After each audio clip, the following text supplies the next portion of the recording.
Pourquoi nos chats sont-ils si exigeants avec leur litière? Eh bien, si vous voulez que votre chat attribue la note de 5 sur 5 à votre service d'hôtellerie ou que vous cherchez à comprendre qu'est-ce qui peut amener un chat à uriner en dehors de la litière, eh bien voyons les 6 critères d'évaluation que porte un chat sur son trône. En terminant par le plus important. Commençons avec critère numéro 1, la texture. Parfois votre chat évite sa litière simplement pour une question de toucher. Leurs petites papates sont extrêmement sensibles et ils peuvent être très pointilleux quant à la texture sur laquelle ils se soulagent. Alors, mettons-nous à leur place, ou plutôt à leurs pattes. Entre marcher pieds nus sur un sol caillouteux ou du sable fin, je pense que notre choix est vite fait. Il y a des chats qui n'apprécient pas du tout les litières rugueuses, les granulés, les agglomérats d'urine humides, ou autre joyeuseté qui pourrait leur causer des désagréments. Optez dans ce cas pour une litière fine et douce, la plus proche possible du sable, ou encore pour des litières végétales à base de papier recyclé ou de copeaux de bois, par exemple. Les chats n'appréciant pas la texture ont tendance à uriner sur les surfaces lisses,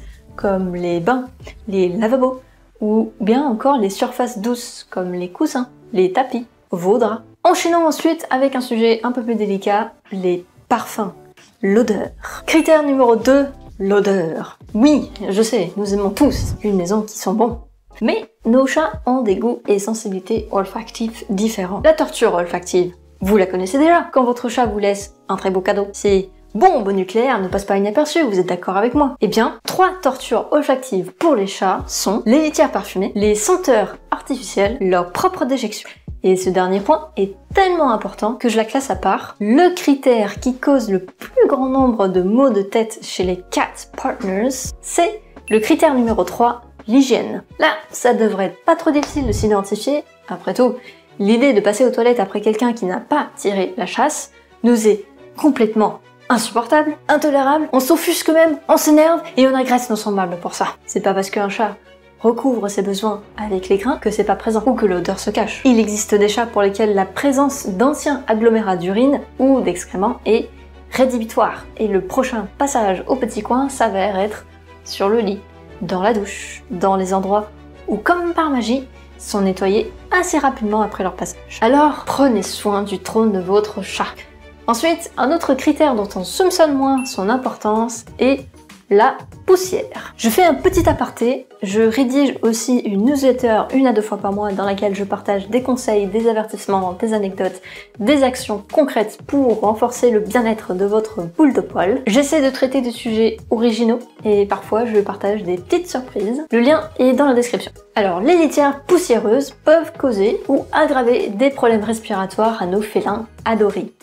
En effet, les particules fines peuvent irriter les voies respiratoires et les yeux des chats et même causer de l'asthme ou des allergies. Alors, quelles sont donc les litières à éviter? Les litières minérales comme l'argile ou la silice sont les plus poussiéreuses. Elles sont certes bon marché et absorbantes, mais sachez qu'elles présentent donc ce risque d'irritation des voies respiratoires des chats, à la différence de litières végétales par exemple, comme le bois, le maïs ou le chanvre, ils sont plus écologiques et moins poussiéreux. Et n'oubliez pas de changer la litière régulièrement pour éviter les mauvaises odeurs et les bactéries. Tirez la chasse de votre chat, s'il vous plaît. Ceci sera dans le top 3 des choses que je vais répéter le plus souvent dans ma vie, je pense. Si jamais vous continuez d'utiliser une litière poussiéreuse, pensez à aérer dans ce cas la pièce après que vous avez remplacé la litière et ne versez pas la nouvelle litière juste devant votre chat.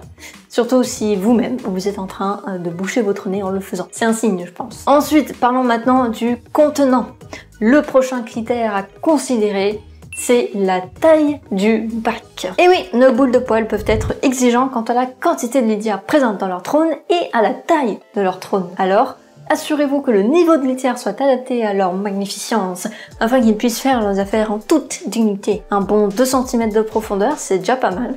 Après tout, personne ne veut voir un chat à poil long avoir une surprise désagréable dans sa magnifique chevelure. Au-delà de la profondeur, les chats ont aussi des besoins de confort vis-à-vis de la surface exploitable. Idéalement, il faudrait qu'un chat puisse se retourner complètement dans la litière. Donc, si vous avez un gros chat, cherchez un plus grand bac, le standard que vous trouverez en grande surface. Et si possible, pas de couvercle ni de porte. Le chat se sentira plus en sécurité de pouvoir s'échapper comme il le veut, s'il le faut. Et toutes ces infos, je n'invente pas. je les tire des guides officiels, vous trouverez mes sources en description. Et enfin, dernier critère, le nombre de litières. J'ai déjà vu des chats qui ont pour habitude d'uriner dans un bac et de déféquer dans un second bac. Ne sous-estimez pas l'étendue potentiel de la psychorigidité du chat. De ce fait, vous ne pouvez jamais vous tromper en multipliant le nombre de litières chez vous. La recommandation officielle, c'est de rajouter un bac au nombre de chats présents. Autrement dit, 2 chats, 3 litières. Un chat, 2 litières. De toutes les actions que vous pouvez faire, rajouter un bac est celle qui a la plus forte valeur ajoutée pour votre chat. Sous condition évidemment que vous continuez de les nettoyer régulièrement, évidemment. Vous pouvez aussi le voir comme une opportunité de proposer une texture différente pour voir si correspond plus aux préférences de votre chat. Si jamais votre chat a tendance à uriner en dehors de la litière, alors il faut absolument voir cette vidéo-là. Je donne toutes les raisons possibles et des pistes à envisager pour aider votre chat. Merci d'avoir suivi cette vidéo, restez connectés à vos animaux and see you next time.